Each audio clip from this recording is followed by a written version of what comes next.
How y'all doing?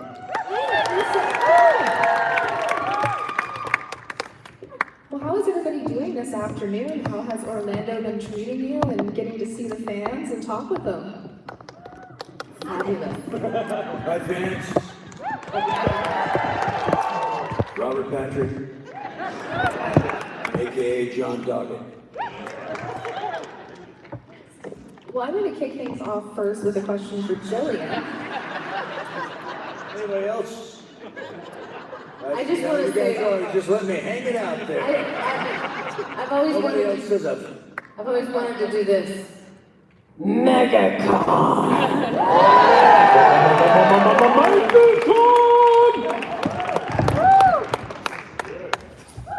Gillian?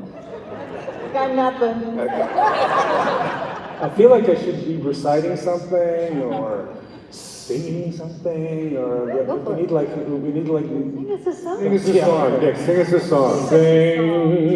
Sing a song.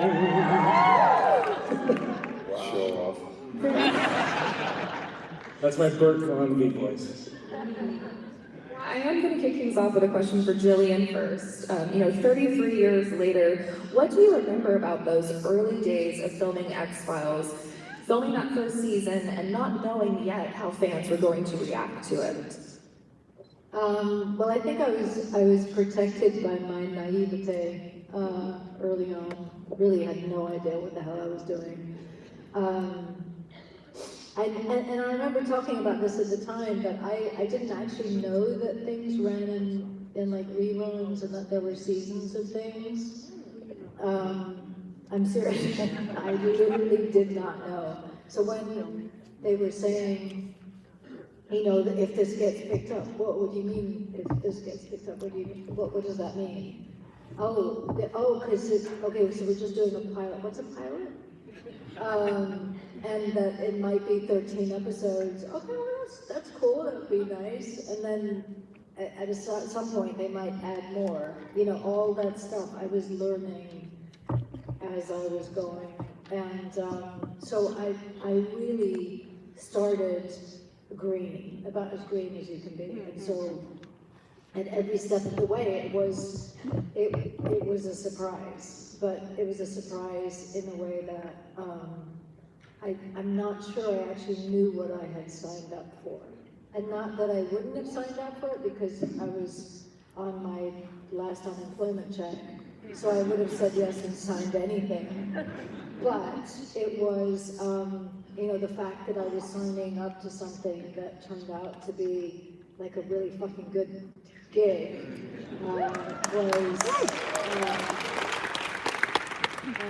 I had no, it's not like, oh God, I'm deciding between this and something else, or I'm deciding to, you know what I mean? I got really, really lucky. So, I was as green as they come.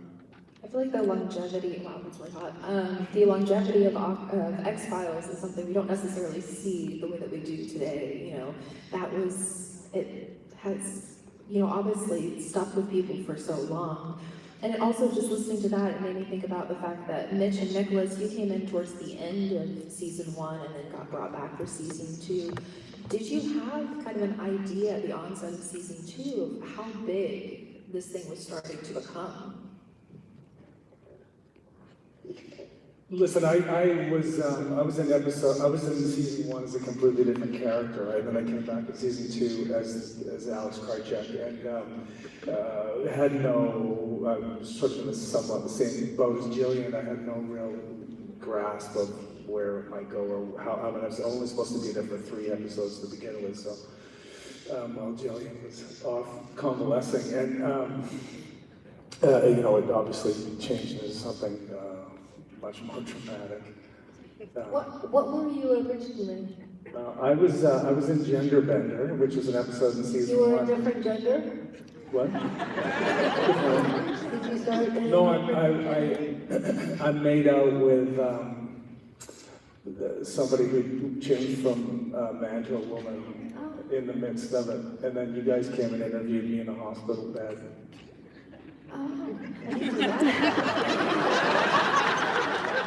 Yeah, it was pretty memorable. Just side note, don't ask Gillian about Annabeth coming and singing, doing whale sounds at her bedside because she has zero recollection. Don't ask me about anything. Literally, because I don't remember anything. But that sounds like a cool show.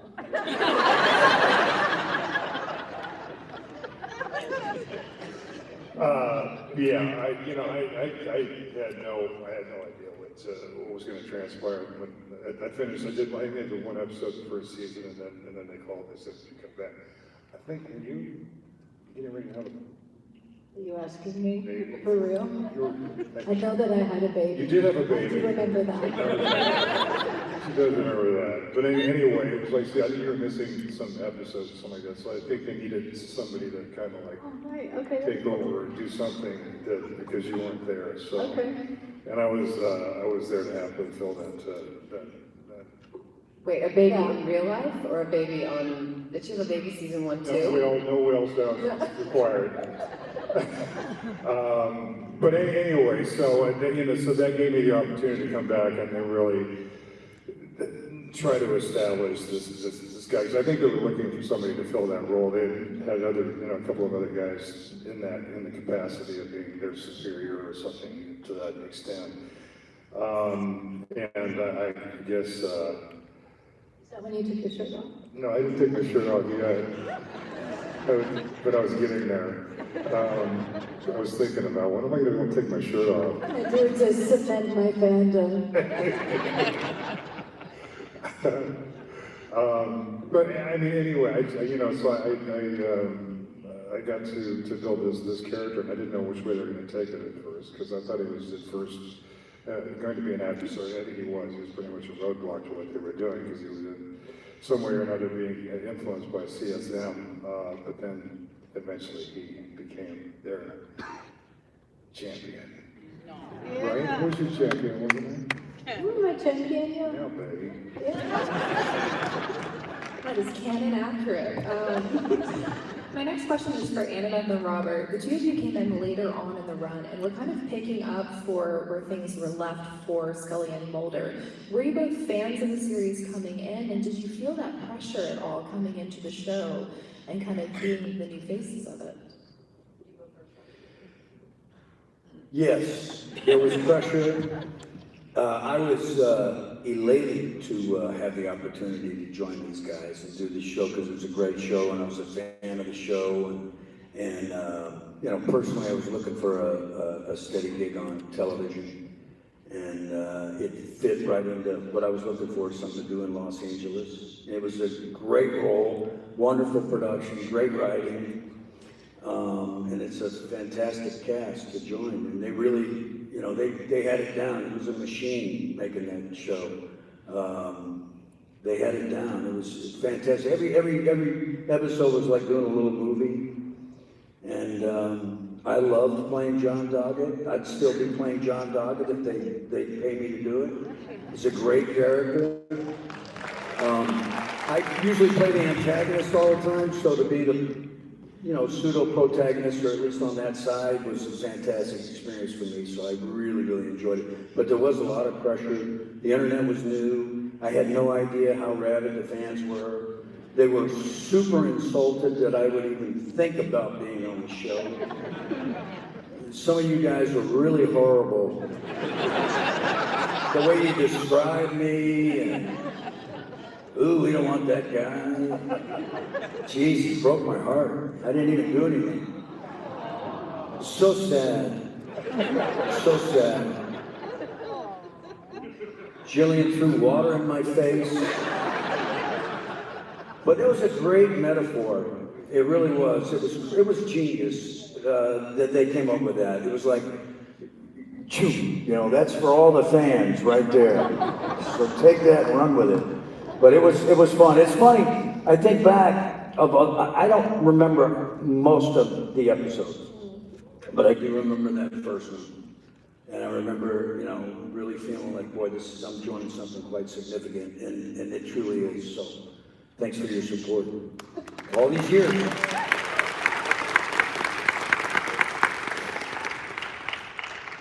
My answer to that is yes and no. I mean, I don't think you really can know what the X-Files is until you're on it and in it, and then even now, past its prime, it still has such a legacy, and the fans are so loyal and mostly kind. No, really, I was warmly welcomed. But one of the best things for me, because Robert had come before, he kind of eased the way. And what I love the most is that every time we would have, like, it really mattered to him. And sometimes I think in episodic TV, people get tired, because it is grueling. It is and back in the day when you could work 23 hours, I don't know how you did it for 9 years. But Robert really fought for every scene and every moment. So to have him as a scene partner was good. It's gonna make me cry. So sweet. So sweet. We did have fun, but I gotta tell you, she's not kidding around. These guys were exhausted, and it's a pace that was like incredible. I remember somewhere, we were on one set somewhere, there was a little cot set up, and I was like, what's that for? Well, that's for Gillian. She might need a nap. And you kind of catch on, you do like 31 force calls later. And yeah, I never realized that 36 hours existed in a 24-hour day. You were just dog tired. And the dialogue is just relentless. It's just coming, and you're trying to flush it out and get the new stuff in. And it's a tough pace. Gillian perfected sitting in one of these chairs. These chairs aren't comfortable, but she could fall asleep in a chair. Just all of a sudden, I go, what's she doing? She's sleeping, and she just, I tell you what, I stole that. I learned how to do that, and now I can fall asleep on one of these chairs because a lot of hours. This little girl worked her ass off. She really did.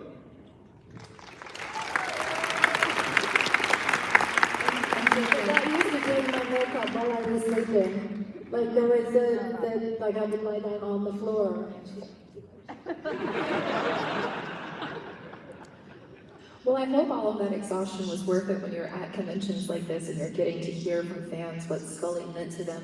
What has it been like for you to kind of hear the impact that character has had on so many people, especially women in STEM? The Scully effect. The Scully effect, exactly. What is it like when you're at these conventions hearing those stories? And are there any that kind of linger in the back of your head, like, something I did really had an impact? I think, because it was something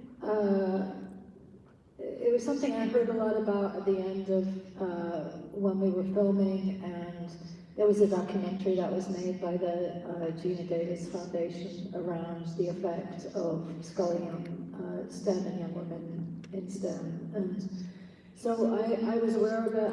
I did an interview for that documentary. I'd spoken about it before, and so I didn't actually realize that it was still something that what was meaningful and talked about. Like it was only in the last maybe 5 years again where I thought, this isn't something that's just in the past. This is something that is still having impact. And so it's very easy, I think, sometimes when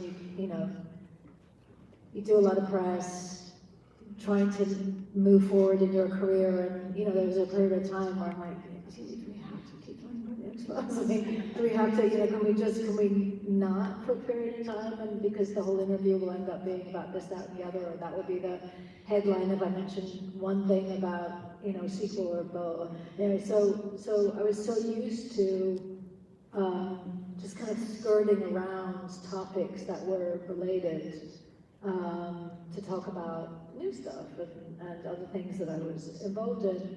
And then over the last 5 years, realizing how much the impact continues today just for, smart young women who are interested in expanding their minds and their brains, and maybe even that might equate to what they then want to do, when they become an adult, or it's still having impact. And I was just at a con in DC, and 50% of the people who came up to the desk for me to sign things were women in STEM in one form or another, either coders or working in cybersecurity, or FBI agents, or people working for the NIH, women working for the NIH who have been impacted. And so, you can't predict the kind of impact that is, but it's always felt very much like, yes, it was me playing that character, but the character of Scully was as much a gift for me as it was for the audience, right? And so, in so many ways. And so, when people say that, I'm proud to be a part of it, but it doesn't, you feel like, because it really, but I'm moved. I'm incredibly moved by it, and I'm very grateful and proud to, that I got to walk in her shoes and to have that influence. Yeah. It's a beautiful way to speak about it. And kind of brings me to my next question, which is something that is struck of all of you, which is, during your time of playing your character and looking back at each of the characters that you played, can you remember any kind of plot lines or storylines that had an impact on you, or maybe either in a way that it made you understand something about yourself, about the world, or even about your character? We can start on either end, or whoever can start first. You want to start over? Here. Oh, I was just going to say immediately, 4D and Audrey Polly for me were my two favorite episodes, and I think 4D because, really so much of what they were doing about time and like the time-space continuum and quantum physics, that really affected me deeply, and it changed my perspective. Very cool. Anybody else? Mitch? Robert? I don't know, Skinner was just, there was a lot of me in Skinner. There was a lot of my dad in Skinner.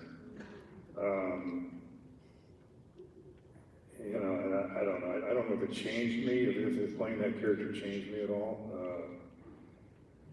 It's certainly, I think, solidified the character that I was. I went on to do Stargate Atlantis, and I was basically playing Skinner in a flight suit. So it did stick with me, Anyway.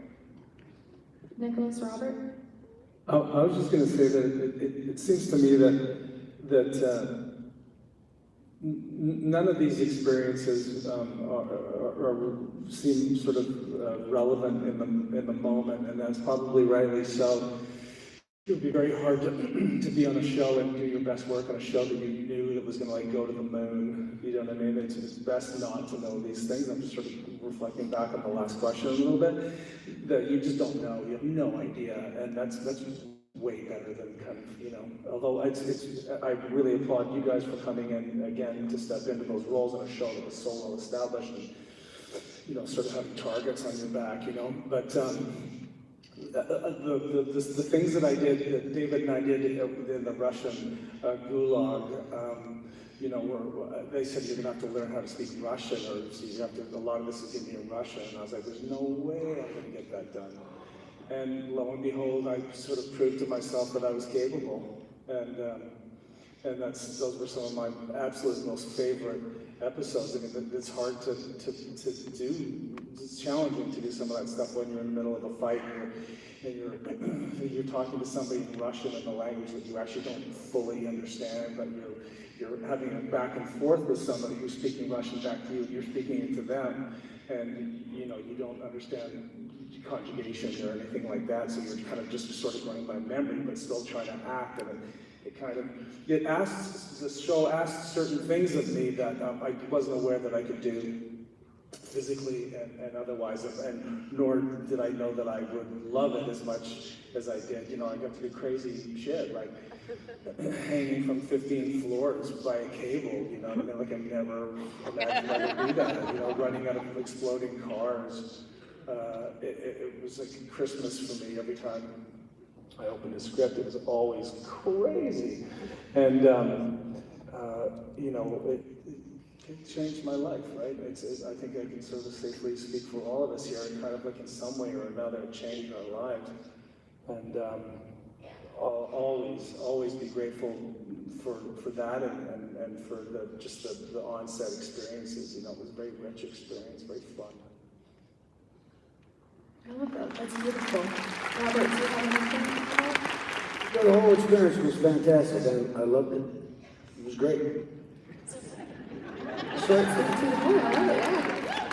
I'm going to circle back to something you said earlier, Mitch, about the way Skinner starts to become their ally. And I'm curious if you remember like a pinpoint moment in that season or in the season beforehand where you started to play him as seeing them as somebody that he can kind of... I can remember the exact moment when that happened. It was a confrontation between cigarette smoking man and Mulder and myself in my office, where I spent a lot of my time. Anyway, and it was when Skinner came to the realization that he was being played for a fool, and that he caught CSM in a lie, and he knew that Mulder was telling the truth. And it was at that point he looked at Cigarette Smoking Man and he said, "Get out." Cigarette Smoking Man thought that I was telling Mulder to get out. And I looked at him directly and said, "Get out." And I think that's when he became an ally. And it was, I think that solidified the direction that he would be headed for the rest of his time on the show. Remember what episode that was? You're asking me that? It's in season 2. Was it season 2? Really? Was it that early? It was pretty quick. It was a Dalmatian. I need that dog. My next question is for Annabeth and Robert, because your characters had a chemistry to them that felt very organic, and I'm curious about that partnership, and, you know, was it something about finding your own rhythm? Was it in the script? How did that kind of come to be? Because it felt so organic watching it happen. It was very organic in real life, playing the scenes, you know. It was wonderful. I knew Annabeth before, and it was just great to let it unfold, let it happen. And it was easy, you know. It was real easy to do. She's beautiful. Thank you. Yeah, I that's a sort of an untold storyline that I wish we could have played out a little bit more, the budding romance of Doggett and Reyes. Or of Scully and Reyes. You never know.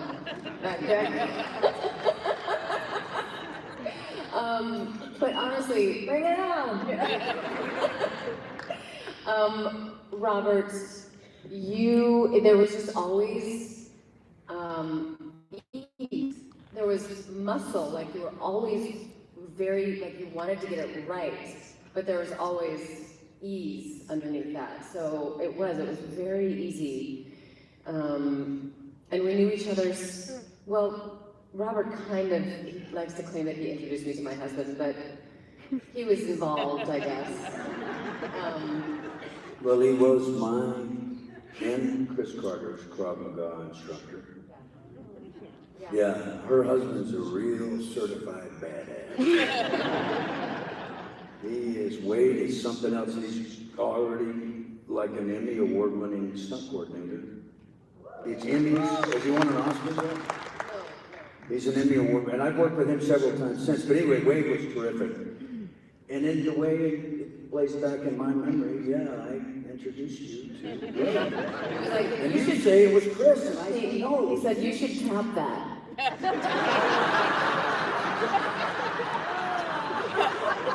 Did I really?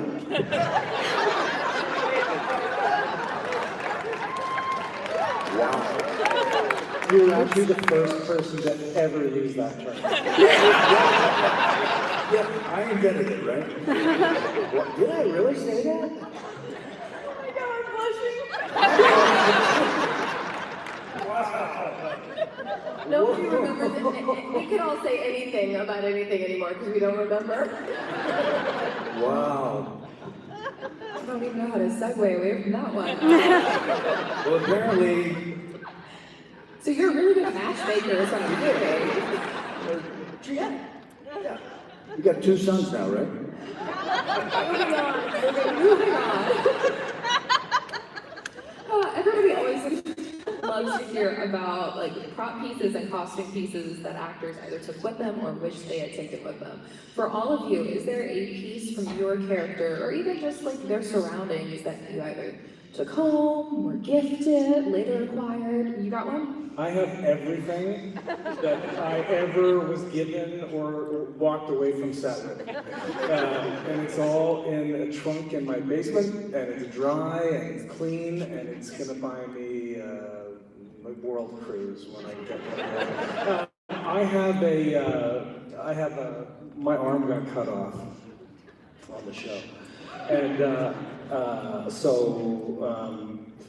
Kovarubius comes to find me in a Russian gulag, and I'm having a shower, and they made a prosthetic for me that attached to my arm and came to look like I had a cut off arm, and that's just sitting like in a bag, like, in this trunk in my basement. So it'll probably fetch $120. That needs to be in a museum. It really does. It really does. What for anybody else? I've got, I think I've got every suit that Skinner ever wore on the show. It still fits. They don't fit. But they're interesting. I got one of the Letterman jackets. What was the show with the wind anyway? With the goat with the horns on it. Anyway. Kooks. Was that a different one? That was a different one. What do you say? You guys are talking about that Letterman jackets when it was the high school kids and. Blood-sucking goat? Maybe it was a different one. Yeah, I also have, Skinner had on his desk, he had a brass bulldog, and I got that home sitting on my desk. So I thought it was very appropriate. Scully's gravestone. What's that? I have Scully's gravestone. Really? You really? Scully died, but then she came back to life. He's great.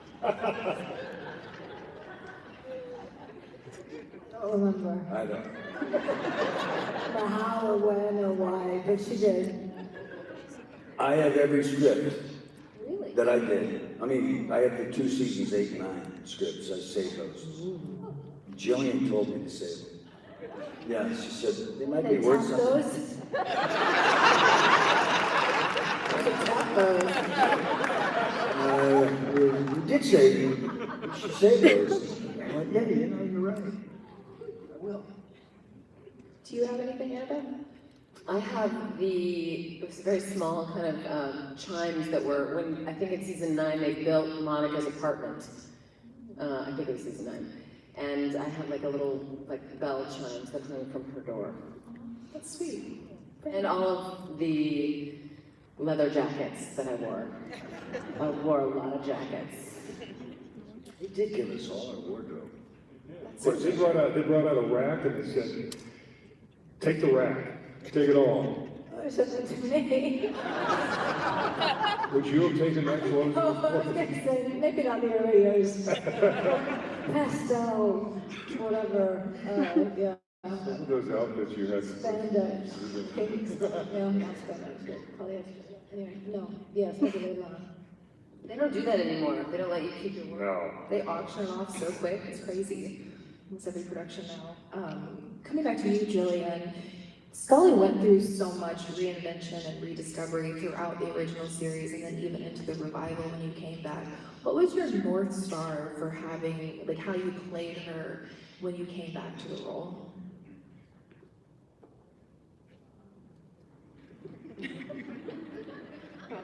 Maggie, going deep. I know. I don't know. I mean, I think in the later seasons when I came back, I struggled. I thought that it would be second nature, and it was harder than I thought it was going to be. You know, coming back for the 10th and 11th seasons. the rest of the seasons were close enough together. But you know, except for the comedic episodes that we did, you know, there was something pretty embedded and constant in her, and I think I probably just, you know, knowing me, I probably would have had a phrase or word at the beginning, phrase or words that I might have said that immediately brought me back into her and her voice, etc. Obviously, you know, years on, that wasn't necessary to do that, but you know, part of it probably would have had to do with her faith and then Chris's voice in my head yelling at me in the first season, reminding me, you know, because I'd only done theater before, and so, you know, when I was doing the same character over and over again, there's part of my, that I kept wanting to like try things out and expand the boundaries of the character and all these kind of things, as if I was maybe even moving on to another role or something, and he, you know, he kept on me to remind me, no, this is the same person in the same series, episode after episode after episode, and this is what you have to think of. She wouldn't cry in these moments, she would, you know, you know, she's ultimately a scientist, and she has strong faith, and she, you know, is absolutely determined to fight in the pursuit of justice, or whatever it was that he would have said. And, you know, he you know, whipped me into shape. Did you feel like you had to turn some of your own emotions off or down? Yeah, I think so, but emotions that were not necessarily appropriate for the character that he had written. It was just a young, I was 24 years old, you know, I was wanting to show my range, you know. He was showing me what the parameters of that range were for this particular character, and I'd never had to do that before, so it was appropriate. But it was new, you know, it was new for me. Well, you pulled it off beautifully. Another question for all of you, which is, which practical effect or stunt still amazes you when you look back at the series? Practical effect or stunt from that era that still kind of impresses you today? You know what? I did a somersault in a burgundy, no, it wasn't velvet, it felt some kind of burgundy suit. I jumped out of a window and I did a somersault. And that stuns me to the day. I've seen that picture. Anyway, sorry to interrupt. You know, there's people like Bob Goodwin and Kim and Manners, Rob Bowman, those guys, that were so responsible for what happened on the show after the words were typed out on the page. And what they were able to accomplish, you know, like there was days where in the morning they were on a fishing boat, you know, that were supposed to be in the Pacific, and then there were like what's supposed to be Arlington Cemetery, and then in the afternoon we're like in Hong Kong, and it was remarkable what they were able to accomplish, and that was all done through like just elbow grease, right? Remarkable. And those guys, Bob, I think, is a little bit of an unsung hero. He was Bob, like he was executive producer, but. And so they would always come to me, and I was kind of like this punching bag on the show, right? And they would always come to me and say, "Hey, we're thinking about doing this thing. Would you be interested in that?" And I always said yes, because I just had a small brain, and it was easy to. And like there was one episode where I was talking about earlier, where I ran out of an exploding car, and we got there, a big safety meeting, and they said, okay, so what's going to happen? You're going to be, Rob Bowman says, you're going to be in the car, you're going to get out of the car, you're going to run as fast as you can. As soon as you cross this line, the guy's going to press the plunger and it's going to explode behind you. I was like, okay, sounds good. And I go and I get in the car, and I'm surrounded by containers of flammable fluid. And I was like, this is scary. And so in the car, safety meeting, sitting there, and I don't care, so, and action. And I get out of the car and I run faster than I've ever ran in my life. I cross the line and nothing happens. And I look back at the guy who's got the plunge and he's going, okay, great. Let's try that again. I was like, yeah, let's do that again. So I get back in the car and I just action and I run as fast as I can and it explodes behind me. And it literally was like somebody hitting me in the middle of my back and I went down onto my face basically. And they're like, great, moving on. You know, and so, but that's kind of like the way it was back then. You know what I mean? It was like, let's just shoot. It's like, you know, kind of the old days, right? Where like horses, like in old westerns where horses got killed and stuff, you know, it was just, they were safe and they were into it, but it was like anything could have happened. I mean, they were like, so I don't want to take up too much time, but they're like, you know, okay, so we're going to hang you from 15 floors, which I was talking about before, and I'm like, yeah, sounds great, that'd be so much fun, and I get out there and I'm hanging there, and I'm like, oh, I gotta look down, because You were not digging that at all, Dave. You were not digging it at all. They came to me and said, so what we're going to do is we're going to shoot you at an angle, so that we won't see your feet and you'll be standing on a platform. And I said, well, that's not really very good, isn't it? Wouldn't it be better if you could like actually see my feet dangling? And they said, well, yeah, but that's a whole other. So the production went to work and they came back and they said, yeah, we're totally gonna do that. And I was all gung-ho and I got out there and I was out there for like 10 seconds. I'm like, this is so shitty. I'm like, how do this so badly right now? Do you remember that day? Because I'm at his apartment and I'm hanging outside his apartment.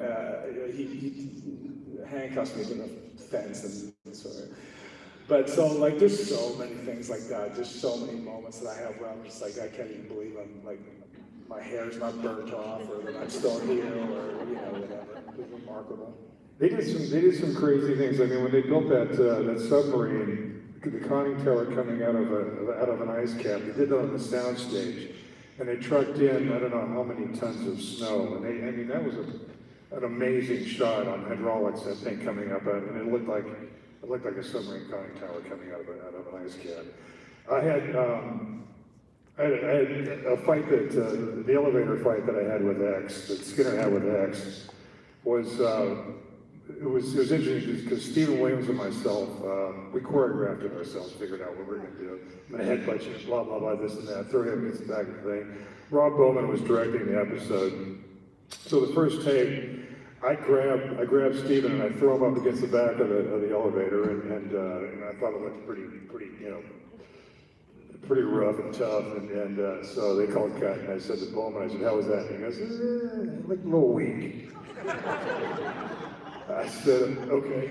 So the next take, I threw Steven through the back of the elevator, the whole back of the elevator completely collapsed. I turned to Bowman and I said, better? Steven's laying on the ground back there. But they give us a lot of stuff. I tell you what, my body is, I've had my shoulder replaced, I've got bad hips, bad knees, and a lot of it is because I said, I can do that. Not trying to tell young actors now, let the stunt guys do it. There was in that episode of Gender Bender when I was making out with this woman who became a man in the back of the car, and she gets the character gets out of the car as a woman, turns into a man in front of my eyes, and I said to Rob Bowman, I said, wouldn't that be cool? And I'd never met him before. If we like fogged up the window, and I was like, I did that. And then I saw her through the window, and he goes, yeah. So they go and they get a kettle, and they turn the kettle on, and they turn the wall, and as the window's all fogged up, and there's this thing, we did another thing, we were sitting on top of a building, I said, wouldn't it be cool, like, if just like, there was just a bit of wind in my coat, was just kind of going like this. Rob goes, yeah, great. So they go down there with a big fan up to the top of the building, and then so just so my, you know, my collar, my coat, and go You like, sound like a nightmare. no, but only because they would let me, right? They were like, yeah, let's do it, like, you know. You're probably right. Maybe that's what got your ass back through your Maybe that's what got me shot in the head. You're the guy that asks questions when the meeting's over, aren't you? And then as we wrap up, obviously say, Robert, Annabeth, I would love to know for you as well, like, were there any stunts or practical effects or those kind of, situations and episodes that you can still look back at similarly? Robert, go first. I was sitting here thinking of, there was a tank in Universal, you're underwater, Lucy Lawless. Water, underwater, scuba tanks. I remember that. We get it. I can't tell you whether that was this show or not. Was this on the X-Files, or was it?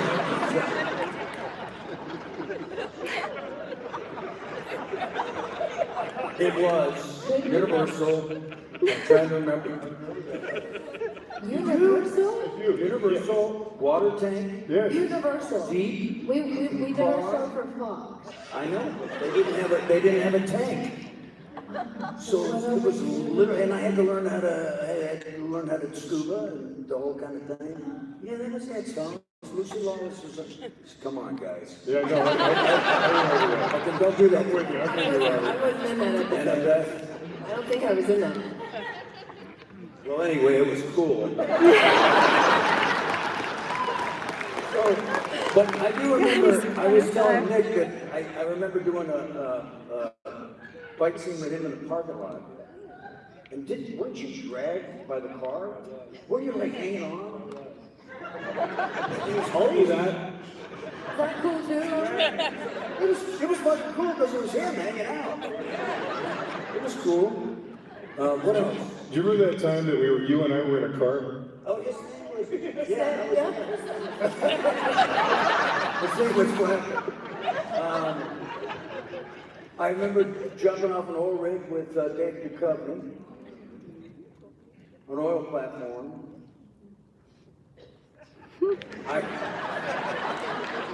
That was good. That was a good one. Oil platform. What episode was that? Black oil or something? What was with the black oil, by the way? All these years. It came. I don't understand. I'll tell you right now. I'll tell you right now. What was that? So in World War II, there was a Japanese plane crash landed in the ocean, and the alien was inside the plane, and it got inside the engine oil, and that's how the alien traveled, was through engine oil. And so when it got out, and it got out back into the thing, it was traveling as this oil, and it would go, I'm telling you, and it would go from person to person to person as black oil. I never understood that. I didn't either. Thank you, Nick.